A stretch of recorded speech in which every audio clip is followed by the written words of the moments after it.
Light emitting diode.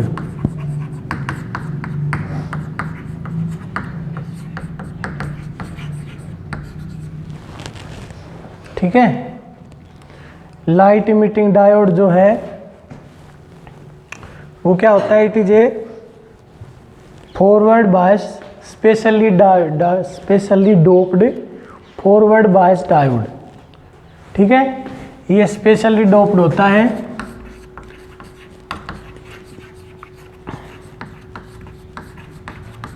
इसके use के according, specially doped forward biased diode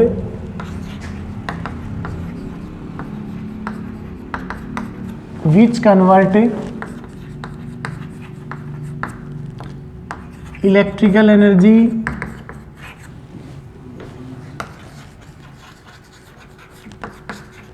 to light energy।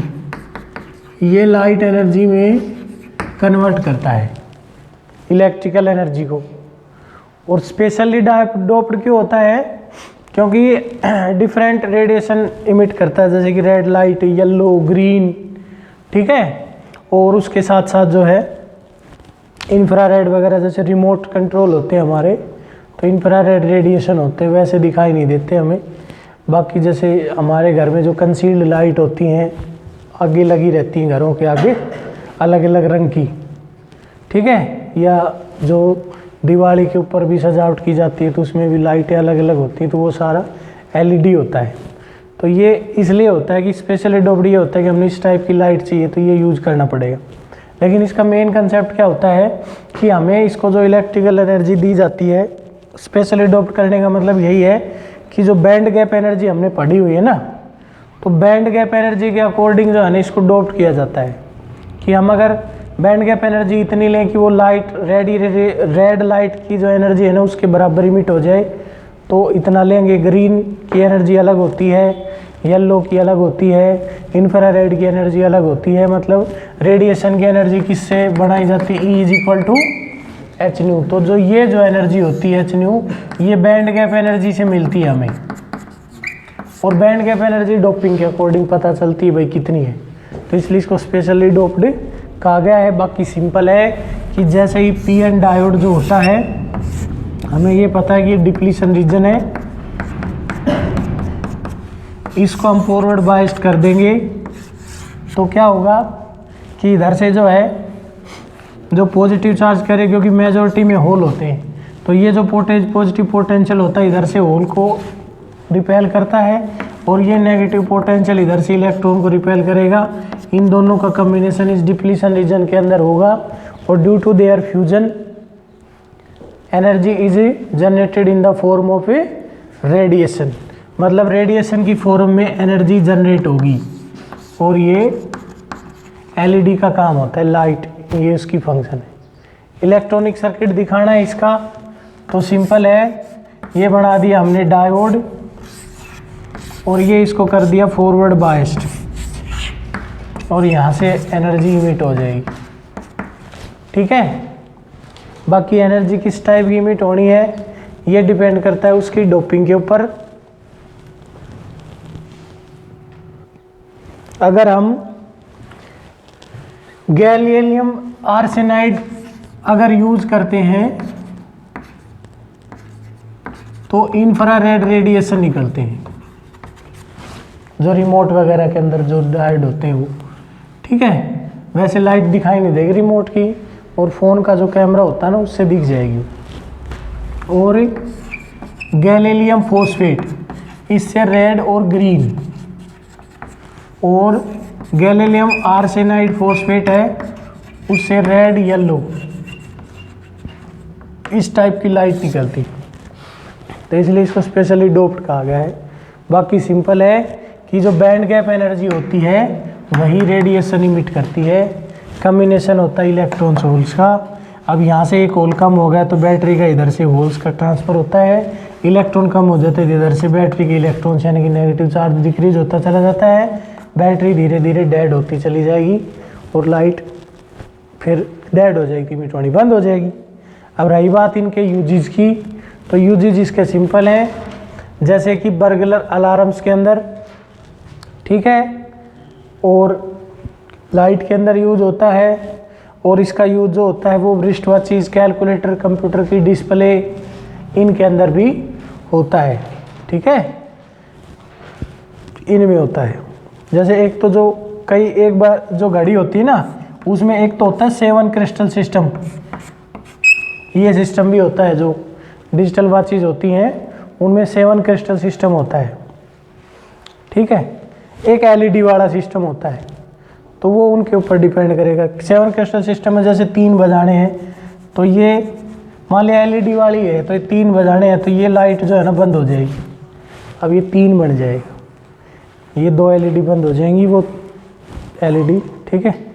ऐसे होता है सारा। 0 बनाना है तो ये ब्लिंक करेंगी, ये बीच वाली बंद हो जाएगी, ठीक है। 1 के लिए ये बंद हो जाती हैं। तो इस प्रकार ये रिस्ट वॉचेस, कैलकुलेटर्स होते हैं, उनमें वॉचेस के अंदर कंप्यूटर की जो डिस्प्ले होती है, उनके अंदर फ़ोन वगैरह की जो डिस्प्ले है उनमें एलईडी होती है। टॉर्च वगैरह में भी आजकल तो घरों में जितनी ज़्यादातर एलईडी का यूज होने लग रहा है, क्योंकि इनका वार्म अप टाइम कम है, एनर्जी कम खर्च होती है, और इनके जो ये हल्की होती हैं, स्ट्रॉन्ग होती हैं, टूट फूट नहीं होती, इतनी ड्यूरेबल होती है, लंबे समय तक चलने वाली होती है। मतलब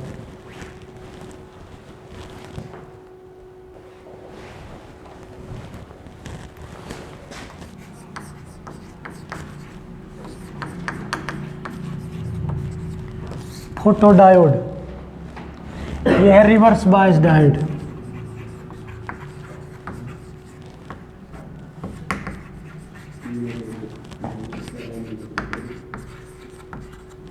रिवर्स बायस डायोड होता है कन्वर्ट लाइट एनर्जी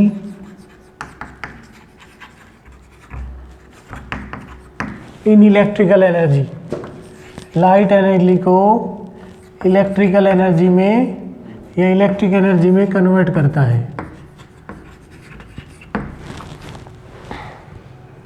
ठीक है। इसके अंदर क्या होता है कि रेडिएशन जो है फॉल होता है इसके ऊपर।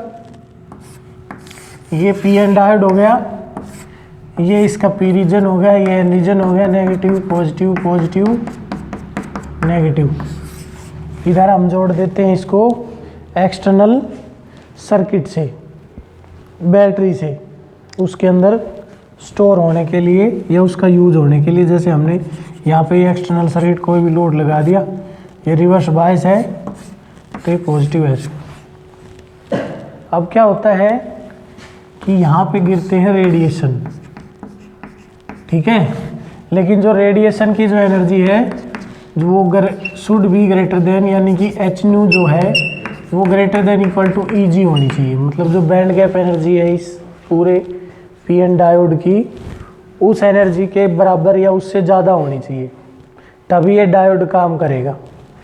तो जब ये एनर्जी, इतनी एनर्जी का रेडिएशन फॉल होता है तो उसके कारण due to the absorption of this energy an electron hole pair is generated. एक इलेक्ट्रॉन होल पेयर जनरेट हो जाता है, ठीक है।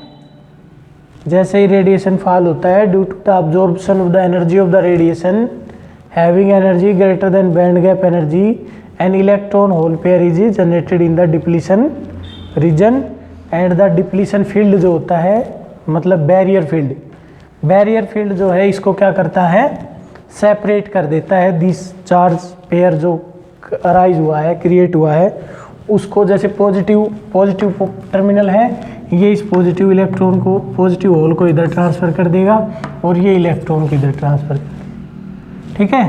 तो इधर से इलेक्ट्रॉन्स का फ्लो या पॉजिटिव चार्ज ऐसे आ गया, नेगेटिव चार्ज ऐसे हो, तो यहाँ पे एनर्जी कंज्यूम हो जाएगी। और इसी तरह ये इलेक्ट्रॉन जो है इस पॉजिटिव चार्ज को कंज्यूम कर दे। तो इस प्रकार धीरे धीरे इस बैटरी की एनर्जी जो है वो यूज होती है, ठीक है। या फिर इस बैटरी में ये चार्ज कैरियर स्टोर हो सकते हैं, ठीक है। लेकिन ये स्मॉल एनर्जी ट्रांसफ़र करता है, स्मॉल करंट ट्रांसफ़र करता है, क्योंकि करंट फ्लो होता है माइनॉरिटी चार्ज कैरियर्स की वजह से, रिवर्स बाइसिंग होती है, ठीक है। ये थोड़ा थोड़ा जो है ना, अगर बिल्कुल स्मॉल इंटेंसिटी की लाइट भी अगर गिरती है इसके ऊपर, यानी कि रेडिएशन ही ना गिरे तब भी कुछ करंट जो है ना ये प्रोड्यूस कर देता है, उसको कहा जाता है डार्क करंट। इसका जो ग्राफ देखते हैं हम अलग अलग इंटेंसिटी ऑफ रेडिएशन के लिए, ये होता है इस टाइप का। तो ये जो है जब इंटेंसिटी 0 है यानी कि कोई भी रेडिएशन फॉल नहीं हो रहा है, उस टाइम भी कुछ करंट अगर ये ट्रांसफ़र कर रहा है तो उसको कहा जाता है डार्क करंट। ठीक है, लेकिन ये डायोड है, फोटो डायोड का यूज़ होता है, वो फोटो सेल्स को यूज़ करता है। जिस प्रकार हमने फोटो इलेक्ट्रिक सेल का यूज़ किया था ना, तो लगभग वही यूज़ होते हैं इसके फोटो डायोड के काउंटिंग डिवाइसेस के अंदर, बर्गलर अलार्म में, इनके अंदर यूज़ होता है। ठीक है, ऑप्टिकल कम्युनिकेशन के इक्विपमेंट्स होते हैं, ऑप्टिकल लॉजिक सर्किट्स होते हैं, इन रीडिंग ऑफ द कंप्यूटर्स इनके अंदर होता है, लाइट को डिटेक्ट करने के लिए किस टाइप की लाइट जो है ना वो फॉल हो रही है।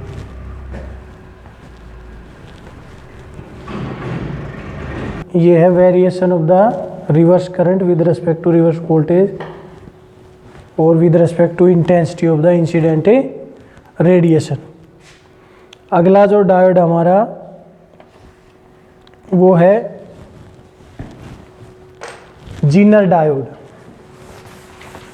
Zener diode is a highly doped reverse bias diode. 4 diode हैं, ठीक है, 2 फॉरवर्ड बायसिंग के, 2 रिवर्स बायसिंग के। एलईडी और सोलर सेल फॉरवर्ड बायसिंग के होते हैं, फोटो डायोड और जीनर डायोड होते हैं रिवर्स बायसिंग के। तो रिवर्स बायसिंग का डायोड है,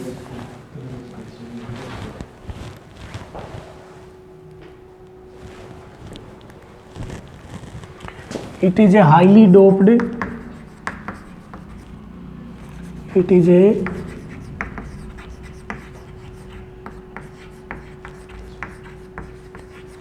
highly doped reverse bias diode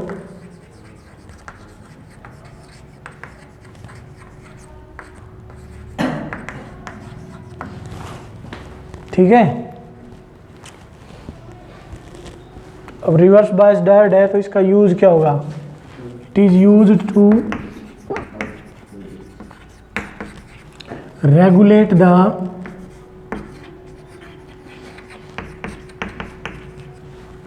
output voltage. Output voltage जो होती है किसी भी सर्किट की, उसको यूज करने के लिए किया जा सकता है इन रेंज, इसकी रेंज होती है 2.4 वोल्ट टू 200 वोल्ट तक इसको यूज़ किया जा सकता है। ठीक है, असेंशियल यानी कि जो रिक्वायरमेंट्स जो होती हैं इसकी सर्किट में यूज़ करने की, requirements to use zener diode. Zener diode को यूज़ करने की जो रिक्वायरमेंट होती हैं वो क्या है? पहले नंबर पर तो ये रिवर्स बायस होना चाहिए, diode should be reverse biased.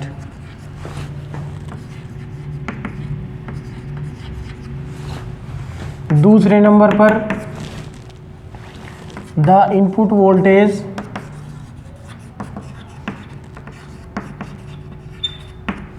Should be greater then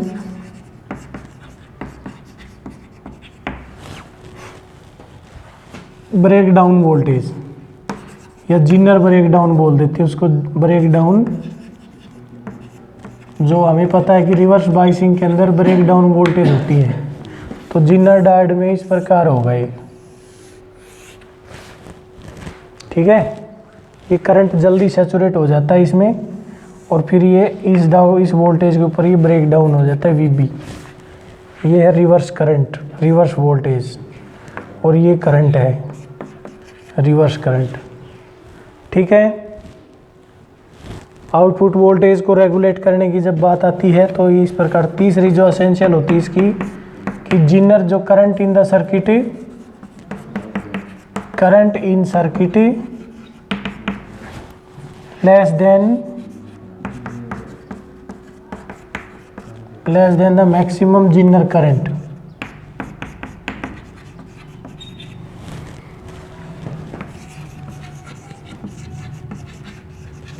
zener current से कम होना चाहिए। ठीक है, अब इसको वोल्टेज रेगुलेटर के रूप में यूज किया जाता है। सर्किट इसका सिंपल है, अगर हम सिंपली डायोड सर्किट बनाते हैं तो वो बनता है केवल एक रिवर्स बायसिंग डायोड जैसा। ठीक है, इसका सिंबल जो होता है वो ये होता है, वैसे डायोड का सिंबल ये होता है, लेकिन जिनर डायोड के लिए हम इसको ऐसे कर देते हैं, ये जिनर डायोड हो गया। ठीक है, और सर्किट के अंदर अगर इसको यूज करते हैं तो सर्किट का सिंबल इसका ये हो जाएगा। हमने इसको रिवर्स बायस करना है तो ये जिनर डायोड हो गया, और ये इस रेजिस्टेंस के थ्रू हमने इसको रिवर्स बायस कर दिया, तो ये नेगेटिव से ये पॉजिटिव से, और ये लगा देंगे वोल्ट मीटर जो जिनर वोल्टेज को मेजर करेगा नेगेटिव। ये सर्किट सिंबल हो गया। ठीक है, वोल्टेज रेगुलेशन का अगर सर्किट इसका यूज करते हैं, यहाँ पे एमीटर और लगा लो भाई, माइक्रो एमीटर लगेगा, क्योंकि करंट है ना वो समालपुर होता है, फ्लो होता है। अगर इसके इलेक्ट्रॉनिक सर्किट की बात करें वोल्टेज रेगुलेटर के लिए,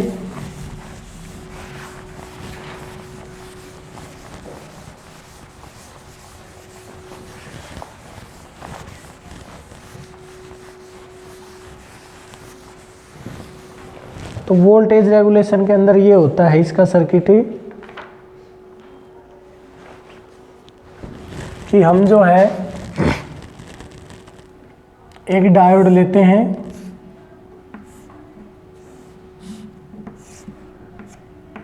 ये जिनर डायोड हो गया, इसको इस रेजिस्टेंस के थ्रू, ये जो रेजिस्टेंस होता है ये लो रेजिस्टेंस होता है, इससे तो कम ही होता है।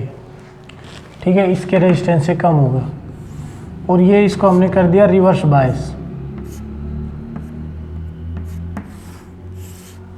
और ये आउटपुट करंट हो गया हमारा।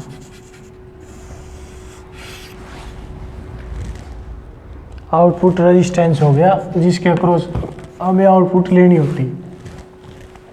ठीक है, वैसे अगर देखते हैं इसको तो इसका सर्किट अगर थोड़ा सा सोल्व करके बनाए तो ऐसे बनेगा। मान लो रेजिस्टेंस की टर्म में अगर हम इसको देखें तो ये सर्किट जो है ना इस टाइप का बनता है, यहाँ से एक रेजिस्टेंस और फिर ये पैरेलल कर देंगे हम, ये एक्सटर्नल रेजिस्टेंस और ये जिनर डायोड।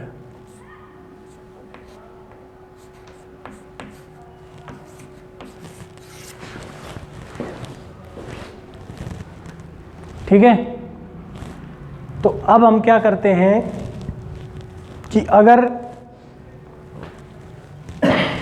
ये करंट इनपुट करंट, या if the input voltage less than the zener breakdown voltage, अगर input voltage zener breakdown voltage से कम है, then current in the circuit is equal to the zener current. Current जो है वो circuit में किसके बराबर हो जाएगा? जिनर करंट के बराबर हो जाएगा। अब जिनर डायोड में जो करंट फ्लो हो रहा है, क्योंकि अब ये डैमेज नहीं हुआ है, यानी कि इसको डैमेज तो होता नहीं है क्योंकि हम वोल्टेज को थोड़ा सा ही ज़्यादा करते हैं, और करंट जो है सर्किट का करंट है ना वो जिनर करंट के बराबर हो जाएगा। अब जितनी वोल्टेज, क्योंकि ये और ये दोनों पैरेलल में है, अब जिनर करंट अगर जा रहा है, मान लिया ये आई जेड हो गया, इसका रेजिस्टेंस आर जेड है मान लिया, तो हमें आउटपुट मिलेगी इसके अक्रॉस जो वोल्टेज है वो इतनी इसके अक्रॉस होगी, यानी कि I Z is equal to R Z है। ठीक है, तब तो इतनी आउटपुट वोल्टेज मिलेगी हमें। और अगर if the voltage less than V I less than V B, breakdown voltage से कम है, तो हमें जिनर जो करंट है I is equal to I Z, और हमें आउटपुट मिलेगी, जो आउटपुट मिलेगी V O is equal to मिलेगी आई जेड आर ओ के बराबर, यानी कि ये दोनों बराबर है, ये वी जेड ही है, जिनर वोल्टेज के बराबर मिलेगी, यानी कि इतनी वोल्टेज मिल गई आउटपुट में। अगर हम इनपुट वोल्टेज को ग्रेटर देन वी बी कर देते हैं, current in the diode become large, यानी कि इंक्रीजेज अब्रप्टली, अचानक बढ़ जाएगा, that shown in the graph. Current अब अगर बढ़ जाता है तो उस केस में क्या होता है कि करंट अगर बढ़ गया तो यहाँ से अगर ज़्यादा करंट जाएगा तो जैसे इसका जो करंट है ना, ये जो करंट आएगा वो करंट जो है ना वो क्या करेगा, यहाँ पे आके दो ब्रांच में डिवाइड हो जाएगा। अगर सर्किट की वोल्टेज हमने जिनर वोल्टेज से अगर ज़्यादा कर दी तो सर्किट का जो करंट है, डायोड का करंट मान लो ज़्यादा हो जाता है, तो वो यहाँ पे आके 2 ब्रांच में डिवाइड हो जाएगा। ठीक है। अब क्योंकि ये रेजिस्टेंस लो है, तो लो रेजिस्टेंस है तो मैक्सिमम फ्रैक्शन करंट का जो होता है ना वो किधर जाता है। अगर रेजिस्टेंस कम है तो करंट क्या होगा, ज़्यादा, और करंट रेजिस्टेंस ज़्यादा है तो करंट क्या होता है, कम। तो सीधी सी बात है कि ये रेजिस्टेंस कम है तो जो ज़्यादा फ्रैक्शन होता है ना करंट का, यानी कि इतनी वोल्टेज के बराबर जितना करंट चाहिएगा वो तो चला जाएगा इधर, मान लिया, और अगर कम चाहिएगा तो वो चला जाएगा इधर। कहने का मतलब ये है कि अगर input voltage greater than zener voltage हो जाती है तो जो इंक्रीज इन द करंट होता है इज बाइफरगेटेड बाई या divided by the low resistance, उस एक्स्ट्रा करंट को ये डिवाइड कर लेता है। ठीक है। और हमें जो है ना इसके अक्रॉस जो आउटपुट मिलती है nearly equal to the zener voltage, यानी कि आउटपुट जो है वो कांस्टेंट ही रहती है। ठीक है। अगर पहले से कम है तो कोई दिक्कत नहीं, ये दोनों पैरेलल में जितना करंट जितनी वोल्टेज इसकी ड्रॉप होगी उतनी इसकी ड्रॉप होगी। लेकिन अगर हमने वोल्टेज बढ़ा दी और जिनर वोल्टेज से ज़्यादा होगी तो क्योंकि ये सारा सर्किट पहली बात तो सीरीज में है तो कुछ वोल्टेज को ये डिवाइड करता है। लेकिन अगर करंट की वैल्यू अगर जिनर करंट से बढ़ जाती है, ज़्यादा हो जाती है, तो उस करंट का जो कुछ हिस्सा होता है वो ये रेजिस्टेंस है ना वो डिवाइड कर लेता है। तो हमें आउटपुट मिलती है आर के अक्रॉस उतनी मिलती है जितनी पहले थी, मतलब वो वी जेड के ही बराबर मिलती है दोनों केसेस में, चाहे करंट कम हो चाहे करंट ज़्यादा हो। इसलिए कहा जाता है कि ये आउटपुट वोल्टेज को क्या करता है, रेगुलेट करता है, यानी कि आउटपुट वोल्टेज का रेगुलेशन बना रहता है। ठीक है। ये ग्राफ दे रखा है कि यहाँ तक वी जेड है, आउटपुट वोल्टेज वी जेड से ज़्यादा जाती नहीं। ये था वी जेड। ठीक है। इससे ज़्यादा आउटपुट वोल्टेज जाएगी ही नहीं इनपुट वोल्टेज के साथ। ये वी बी है, समझ में आया। Zener diode,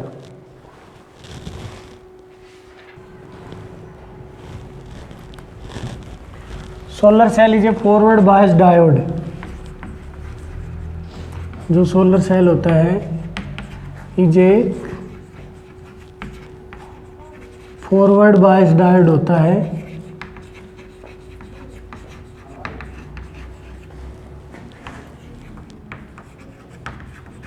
which convert solar energy को किस में कन्वर्ट करता है, इलेक्ट्रिकल एनर्जी में।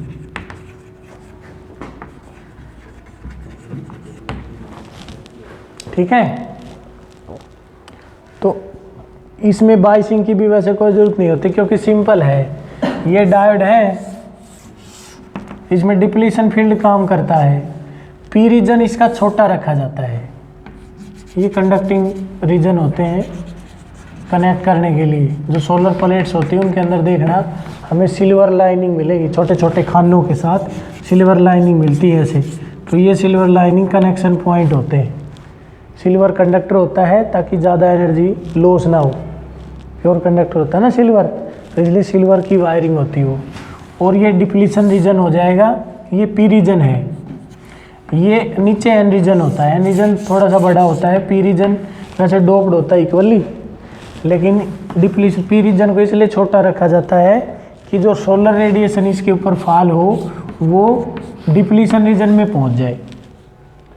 अब जैसे सोलर रेडिएशन डिप्लीशन रीजन के अंदर पहुंचता है, वो भी इंफ्रारेड, तो उसमें क्या होता है कि ये पॉजिटिव और नेगेटिव चार्ज कैरियर का एक पेयर क्रिएट होता है, सिमिलरली फोटोडायोड। और वो पॉजिटिव नेगेटिव चार्ज कैरियर का जो पेयर है वो सेपरेट कर दिया जाता है किसकी वजह से, डिप्लीशन फील्ड की वजह से। ठीक है। तो डिप्लीशन फील्ड जो है या बैरियर फील्ड जो है वो उसको सेपरेट कर देता है चार्ज कैरियर्स को, और पॉजिटिव चार्ज कैरियर जो है वो इधर चला जाएगा और नेगेटिव चार्ज कैरियर इधर रिप्लेस हो जाएगा। और ये फिर जो है हम उसको एक्सटर्नल सर्किट में यूज़ कर सकते हैं या एक्सटर्नल बैटरी में उसको सेव कर सकते हैं। बात बराबर। चाहे उसको डायरेक्ट यूज़ कर लो, मतलब घरों में जो सोलर प्लेट लगी होती है उसका डायरेक्ट यूज़ भी हो सकता है, बैटरी हटा के हम डायरेक्ट कुछ भी चला सकते हैं उससे। ठीक है, जैसे हम जाते हैं एग्जीबिशन वगैरह में सोलर सिस्टम को रिप्रेजेंट करने के लिए, तो सोलर प्लेट से डायरेक्ट यूज़ होती, बैटरी थोड़ी लेके जाते हैं। ठीक है, और बैटरी में सेव करना है नाइट में यूज़ करने के लिए, तो इसको बैटरी में सेव करते हैं। बिल्कुल सिंपल है, इसमें ऐसा कुछ भी है ही नहीं। जो ये इसका सिंबल हो जाएगा होल पी, और ये रेडिएशन फॉल होंगे इसके ऊपर ऐसे। ठीक है, समझ में आया? वैसे फॉरवर्ड बायसिंग ही होती है इसकी। सोलर पीवी को जब जोड़ते हैं हम, देखना जिसने भी सोलर सिस्टम लगा रखा है या अपने स्कूल के अंदर भी है, तो पॉजिटिव टर्मिनल जो है वो पॉजिटिव से जुड़ा हुआ है बैटरी का, और नेगेटिव वाला नेगेटिव से जुड़ता है, तो इसलिए ये जो है ना वो फॉरवर्ड बायसिंग कही जाती है। लेकिन ये बैरियर फील्ड जो है ना वो क्रिएट करता है।